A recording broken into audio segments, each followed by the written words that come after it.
হাদিস শরীফ আসছে এক সাহাবী নামাজ আদায় করলেন, আল্লাহ নবীর কাছে গিয়ে সালাম দিলেন। আল্লাহ নবী বললেন, তুমি কি নামাজ পড়েছো? সাহাবী বললেন, জি হুজুর, নামাজ পড়েছি। হুজুর বললেন, তোমার নামাজ হয় নাই, আবার পড়ো। ওই সাহাবী আবার নামাজ আদায় করলেন, হুজুরের কাছে গেলেন, হুজুরকে সালাম দিলেন। আল্লাহ নবী বললেন, নামাজ আদায় করেছো? সাহাবী বললেন, জি হুজুর, নামাজ পড়েছি। হুজুর বললেন, তোমার নামাজ হয় নাই, আবার পড়ো। ওই সাহাবী আবার নামাজ পড়লেন, হুজুরের কাছে গেলেন, হুজুরকে সালাম দিলেন। হুজুর বললেন, নামাজ আদায় করেছো? জি হুজুর। হুজুর বললেন, তোমার নামাজ হয় নাই, আবার পড়ো। সাহাবী বললেন, হুজুর আমি তো নামাজ পড়ি, আর আপনি বলেন নামাজ হয়নি, তাহলে কীভাবে নামাজ আদায় করো আপনি আমাকে শিখাই দেন। হুজুর বললেন, সাল্লু কামা রাআইতুমুনি উসাল্লি, এইভাবে নামাজ আদায় করো যেভাবে আমি নবীকে নামাজ আদায় করতে দেখো। বলেন না সুবহানাল্লাহ। হুযায়ফা ইয়ামিনী, তিনি ইয়ামিনে গেলেন, তিনি একজন লোককে নামাজ পড়তে দেখলেন। নামাজের পরে হযরত হুযায়ফা লোকটাকে ডাকলেন, ডেকে তাকে তার পরিচয় দিলেন, তুমি কি আমাকে চিনো? না।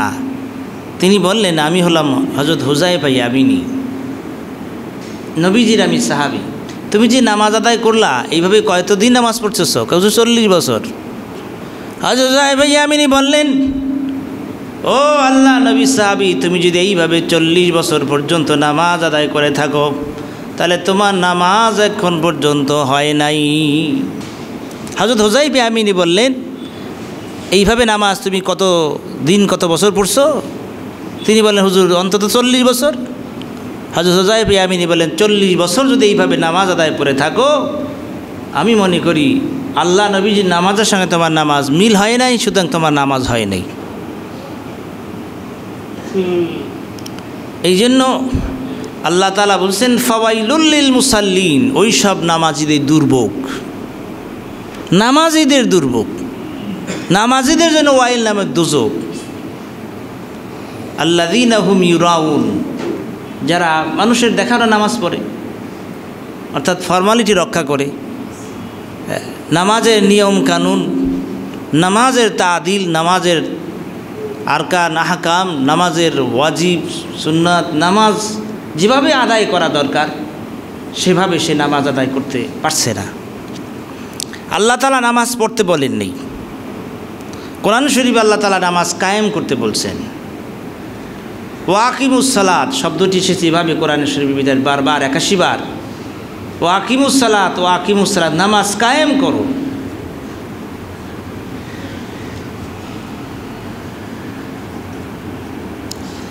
নামাজ কায়েম করার ব্যাখ্যা হচ্ছে, নামাজ কায়েম করার অর্থ হচ্ছে, তাফসিরে ইবনে কাসির ভিতরের সে নামাজ কায়েম করার অর্থ হচ্ছে নামাজের ওয়াজিব, নামাজের ফরজ, নামাজের ওয়াজিব, নামাজের সুন্নত, নামাজের মুস্তাহাব, অর্থাৎ নামাজ যেভাবে আল্লাহ তাআলা পড়তে বলেছেন, যেভাবে আদায় করতে বলেছেন সেভাবেই আদায় করা। এই জন্য আমাদেরকে নামাজের, গত জুমায় আমরা নামাজের আহকাম আরকাম 14 ফরজটি আমরা আলোচনা করছিলাম। আজকে আমরা আলোচনা করব নামাজের ওয়াজিব সমূহ, নামাজের সুন্নত সমূহ। নামাজের ওয়াজিব হচ্ছে 14টি। জোরে বলো, নামাজের ওয়াজিব কয়টি? 14টি। এই ওয়াজিবের 14টির কোনো একটি যদি ছুটে যায় তাহলে ওই ব্যক্তির উপরে সুহু সেজদা ওয়াজিব হয়। সুহু সেজদা কীভাবে দেয়? শেষ বৈঠকে তাশাহুদ পড়ার পর ডান দিকে একবার সালাম ফিরিয়ে 2টা সেজদা দেওয়া। শেষ বৈঠকে 2 রাকাত হতে পারে, 4 রাকাত হতে পারে। শেষ বৈঠকে তাশাহুদ পড়ার পর ডান দিকে একবার সালাম ফিরিয়ে 2টা সেজদা দিয়ে এরপর আবার তাশাহুদ, স্বাভাবিকভাবে দুরূদ শরীফ, দোয়া মাসুরা পড়ে সালাম ফিরে নামাজ শেষ করতে হয়। এটাকে সাহু সুজদা বলা হয়। আর এই সাহু সুজদা যদি না দেওয়া হয়, ওয়াজিব তরক হয়েছে, কিন্তু সুজদা দেয় নাই, তাহলে নামাজ হবে না। নামাজের ফরজগুলো যদি কোনো একটি ছুটে যায় তাহলে তো নামাজ হবেই না, আবার দোহরাই পড়তে হবে। ওয়াজিব যদি ছুটে যায় তাহলে সহজ সাজদা দিলে নামাজ আদায় হবে, আর সহজ সাজদা যদি না দেওয়া হয় নামাজ হবে না। নামাজের ওয়াজিব হচ্ছে 14টি। 1 নাম্বার ওয়াজিব হচ্ছে সূরা ফাতিহা পড়া। প্রত্যেক রাকাতে নামাজে সূরা ফাতিহা পাঠ করা,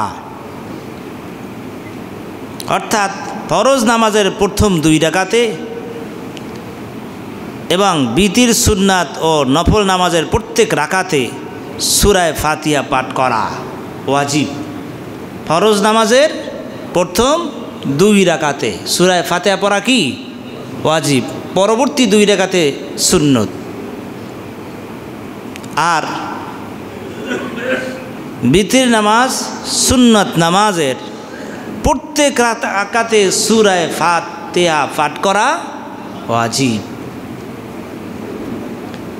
এখানে একটা বিষয় আমাদের জেনে রাখা জরুরি, তা হচ্ছে এই, যিনি একা নামাজ আদায় করেন তিনি তো ইমাম, তিনি তো মুক্তাদি, তাকে অবশ্যই সূরা ফাতিহা কেরাত পড়তে হবে।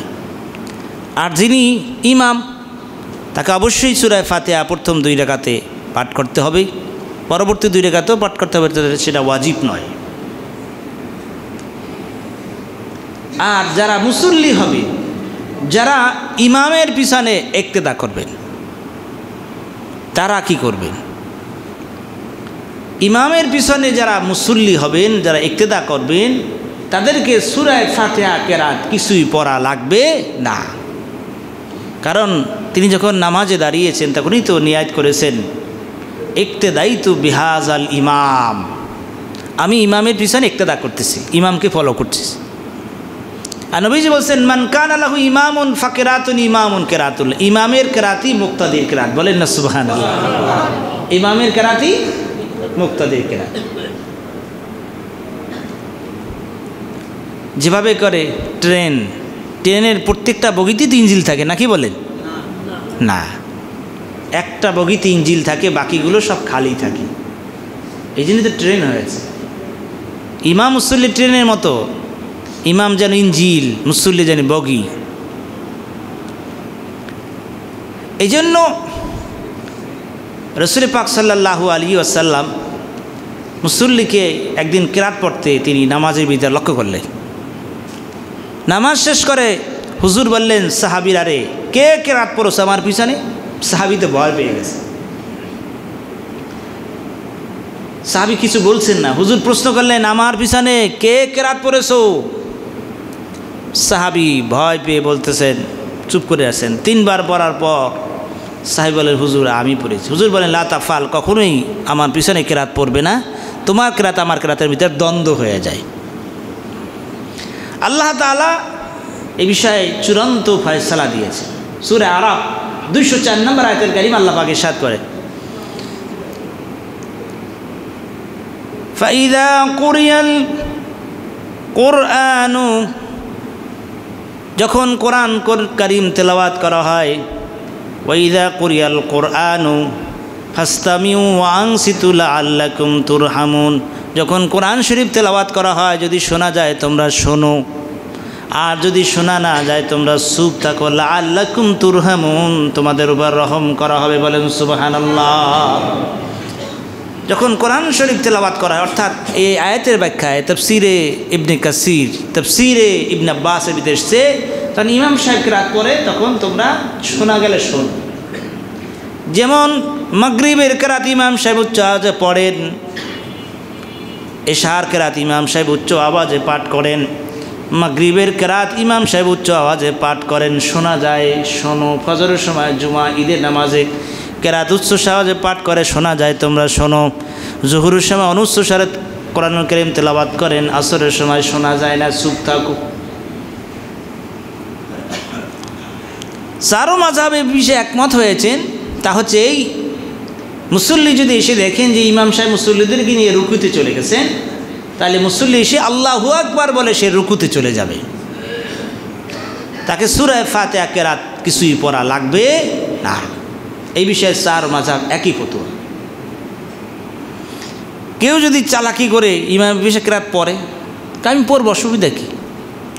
আল্লাহ নবী ইরশাদ করেন আল্লাযী খালফাল ইমাম ফামিনহু তুরাব, কেউ যদি ইমামের পিছনে কেরাত পড়ে, নবীজি বলছেন ফামিনহু তুরাব, তার মুখের ভিতরে মাটি দিয়া দাও।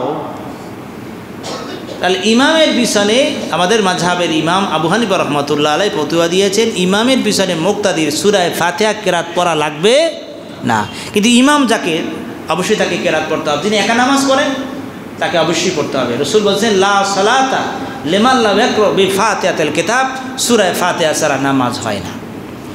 এজন্য 1 নম্বর ওয়াজিব হচ্ছে সূরা ফাতিহা পাঠ করা।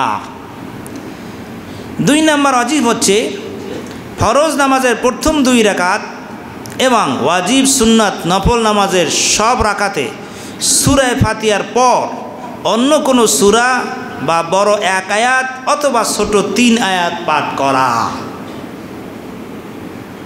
ফরজ নামাজের প্রথম 2 রাকাতে, আর ওয়াজিব সুন্নাত নফল নামাজের সব রাকাতে সূরা ফাতিহার পরে কেরাত মিলানো। কেরাত কোন জায়গায় দিয়ে পড়বেন, কোথায় দিয়ে পড়বেন, আল্লাহ তাআলা তা বলছেন ফাকরাউ মা তায়াসসারা মিনাল কোরআন, তুমি যেখান দিয়ে তোমার সহজ কোরআন শরীফ থেকে সেখান দিয়ে তেলাওয়াত করো। বলেন সুবহানাল্লাহ। তাহলে আমরা কোথা থেকে পড়বো? আল্লাহ বলে দিলেন তোমার যেখান দিয়ে সহজ সেখান দিয়ে পড়ো। বড় হইলে 1 আয়াত, ছোট হইল 3 আয়াত। ছোট 3 আয়াত কতটুকু জানেন? ইন্না আ'তাইনাকাল কাউসার 1 আয়াত, ফাসাল্লি লিরাব্বিকা ওয়ানহার 2 আয়াত, ইন্না শানিয়াকা হুয়াল আবতার। 1 লাইনে 3 আয়াত কিন্তু। আর রহমান 1 আয়াত, আল্লামাল কোরআন 2 আয়াত, খালাকাল ইনসান 3 আয়াত হয়ে গেল। কমপক্ষে এই 3 আয়াত পড়তে হবে। আর বড় আয়াত তো আসি, 1 আয়াত পড়লে হয়ে যাবে। তাহলে 1 লাইন সমান সমান 3 আয়াত।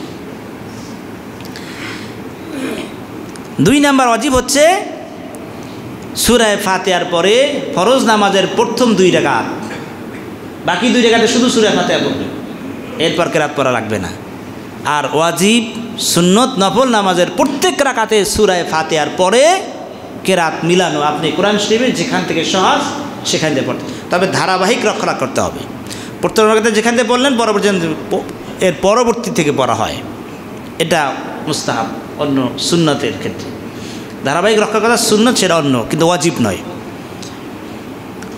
3 নম্বর ওয়াজিব হচ্ছে প্রথমে সূরা ফাতিহা তারপর অন্য সূরা পড়া।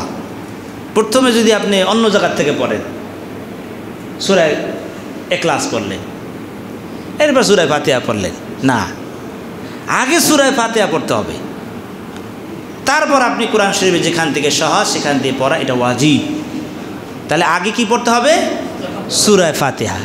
আগে সূরা ফাতিহা, তারপর আপনি কোরআন শরীফে যেখান থেকে সহজ সেখান দিয়ে আপনি পাঠ করেন। যদি কেউ আগেই সূরা ফাতিহার আগে যদি সূরা নিয়ে আসে, সূরা ফাতিহা পড়েন না, আপনি কোরআন শরীফে পড়া শুরু করলেন দাঁড়াইয়ে, তাহলে ওয়াজিব তর হলো আপনাকে সজদা দিতে হবে। আর সজদা না দিলে নামাজ হবে না। 4 নম্বর ওয়াজিব হচ্ছে ফরজ নামাজের প্রথম 2 রাকাতে এবং অন্যান্য নামাজের সব রাকাতে কিরাত পড়া ওয়াজিব। যদি কেউ ভুলবশত 4 রাকাত বিশিষ্ট ফরজ নামাজের প্রথম 2 রাকাতে কিরাত না পড়ে, শেষে 2 রাকাতে পড়ে, বা প্রথম 2 রাকাতে 1 রাকাতে এবং শেষের 2 রাকাতের 1 রাকাতে পড়েন, তবে সুজদা আদায় করা তার জন্য ওয়াজিব। যদি ওলটপালট হয়ে যায়, তো প্রথম 2 রাকাতে আপনি কেরাত পড়েন নাই, বা 1 রাকাতে কেরাত পড়েন নাই, ভুলে গেছে, বা দ্বিতীয় রাকাতে আপনি সূরা ফাতিহা কেরাত পড়েন নাই, শেষে পড়লেন, এই যদি ওলটপালট হয়ে যায় তাহলে আপনাকে সুজদা দেওয়া কি হবে? ওয়াজিব হবে। আর সুজদা যদি না দেন নামাজ হবে না। 5 নম্বর ওয়াজিব হচ্ছে কেরাত রুকু সিজদা এর মধ্যে ক্রম ধারা ঠিক রাখা, কেরাত পড়া, এরপরে কি কেরাত শেষ হলে রুকু করা, তারপরে সেজদা করা।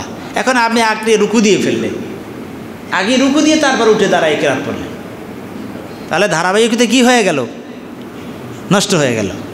আগে দাঁড়িয়ে তাকবীরে তাহরিমা বলে হাত বেঁধে এটা ফরজ, এরপরে সানা পড়লেন সুন্নত, এরপর আপনি কেরাত পড়বেন, সূরা ফাতিহা এবং কেরাত পড়বেন। কেরাত শেষ হলে রুকু, তারপরে রুকু শেষ হলে তারপরে সোজা দাঁড়াইয়া এরপরে সিজদা। এই যে কেরাত, রুকু, সিজদা এর ধারাবাহিকতা ঠিক রাখা ওয়াজিব। কেউ যদি উল্টা করে ফেলে, অর্থাৎ কেরাত পরে পড়লো অথবা রুকু পরে করলো, সিজদা আগে দিল, এই ধারাবাহিকতা যদি নষ্ট হয়ে যায় নামাজের, তাহলে কি হয়ে যাবে? অজীব তরক হবে। আর অজীব তরক হলে সৌসতে দিতে হবে। 6 নম্বর অজীব হলো কওমা করা, অর্থাৎ রুকু থেকে সোজা হয়ে দাঁড়ানো। এই ক্ষেত্রে আমরা একটু ফাঁকিঝুঁকি করি, রুকু থেকে আমরা পুরোপুরি বা সঠিকভাবে বা ঠিক মতো সোজা হইয়া দাঁড়াই না। এই রুকুতে একটু মাথা জাগাইয়া আল্লাহু আকবার বলে আবার সিজদায় চলে। হাদিস শরীফ আছে, রাসূল বলছেন ওই ব্যক্তি নামাজ চোর। সাহাবায়ে কেরাম, হুজুর নামাজ কিভাবে শুরু করে? হুজুর বললেন, যারা রুকু সিজদা ঠিক মতন করে না, রুকু সিজদায় ফাঁকিঝুঁকি করে, এদের নামাজ চোর। ঠিক মতো রুকু করে না, রুকুর যেই সময়টা দেওয়া দরকার সে সময়টা দেয় না, সিজদার যেই সময়টা দেওয়া দরকার দেয় না। কিয়ামা অর্থাৎ রুকু থেকে সোজা হইয়া সামি আল্লাহু লিমান হামিদা বলে সোজা হইয়া দাঁড়াইতে হবে, এটাকে কিয়ামা বলে। সোজা হইয়া দাঁড়ানো এটা ওয়াজিব। রুকু থেকে সোজা হয়ে দাঁড়ানো কি ওয়াজিব। এই ক্ষেত্রে কিন্তু আমরা অনেকেরই ছুটে যাওয়ার সম্ভাবনা থাকে, এটা ওয়াজিব তরক হয়ে যাওয়ার সম্ভাবনা অনেকেরই থাকে। আমরা এই বিষয়ে কিন্তু একটু কম গুরুত্ব দিই। কম পক্ষে সোজা এক তাসবিহ পরিমাণ, এক তাসবিহ মানে সুবহানা রাব্বিল আযীম বা সুবহানা রাব্বিল আলা বা সুবহানাল্লাহ, এই শব্দ বলা পর্যন্ত সোজা হইয়া দাঁড়ানো ওয়াজিব। 7 নম্বর ওয়াজিব হচ্ছে জলসা করা, 2 সিজদার মাঝখানে সোজা হইয়া বসা। 2 সিজদার মাঝখানে সোজা হইয়া বসা। এখানেও আমরা অনেক সময় সোজা হয়ে আমরা বসি না, সিজদা একটা দিলাম আবার সাথে সাথে আর একটা দিয়ে দিলাম। 2 সিজদার মাঝখানে সোজা হইয়া বসা ওয়াজিব। কম পক্ষে এক তাসবিহ পরিমাণ সময় আপনাকে সোজা হয়ে বসে থাকতে হবে।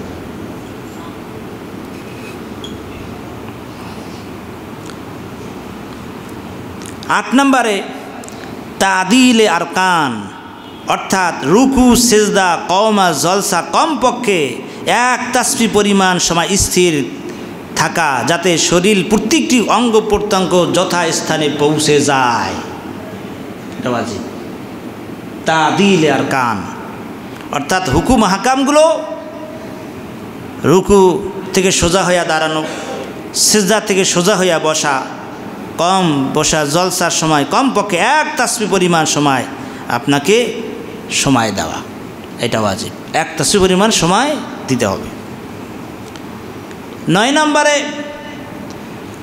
কায়েদায় উলা, অর্থাৎ 3 বার 4 রাকাত বিশিষ্ট নামাজে 2 রাকাতের পর আত্তাহিয়াতু বা তাশাহুদ পড়ার সময় পরিমাণ বসা। 2 রাকাত হয়ে গেল, 2 রাকাতের পর আপনাকে তাশাহুদ পড়া আর সমপরিমাণ সময় বসাটা ওয়াজিব, তাশাহুদ পড়াটা ওয়াজিব। এই সময় পরিমাণ বসা, 2 রাকাত হয়ে গেল, 2 রাকাতের পরে বসা, অথবা শেষ রাকাতে অবশ্যই তো বসা, শেষ রাকাতে বসাটাও বসা।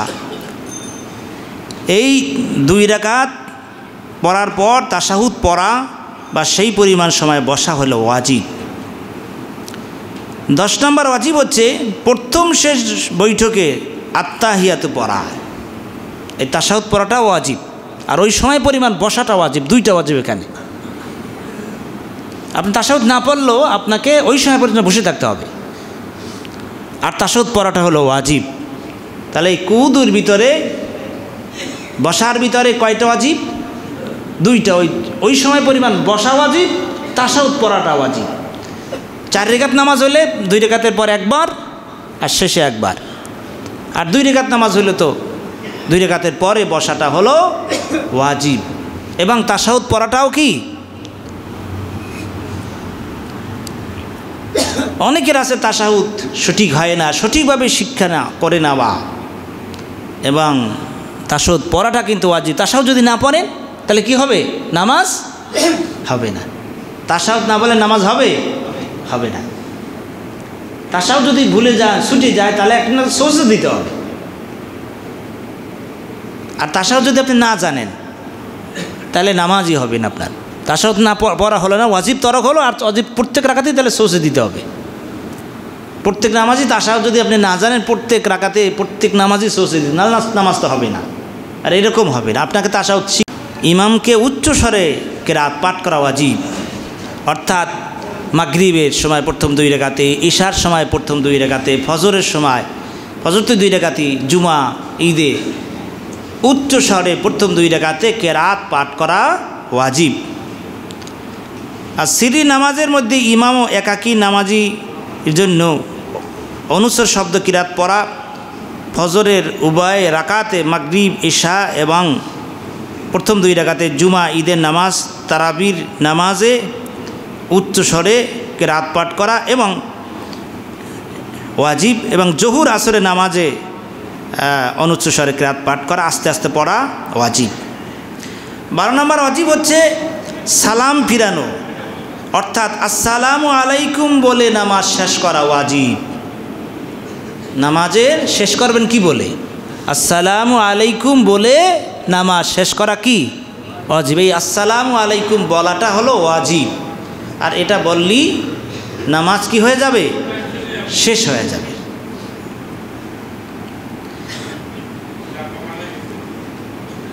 তেরো নম্বর ওয়াজিব হচ্ছে বিতির নামাজের 2 রাকাতে পর দোয়ায়ে কুনুত পাঠ করার জন্য অতিরিক্ত তাকবীর বলা এবং দোয়ায়ে কুনুত পড়া। বিতির নামাজে 2 রাকাতের পর 3য় রাকাতে দাঁড়িয়ে তাকবীর, অর্থাৎ 3য় রাকাতে সূরা ফাতিহা এবং কেরাত পড়ার পর তাকবীর বলা এবং এরপর দোয়ায়ে কুনুত পাঠ করা ওয়াজিব। বেতে নামাজে দোয়ায়ে কুনুত পাঠ করা কি ওয়াজিব।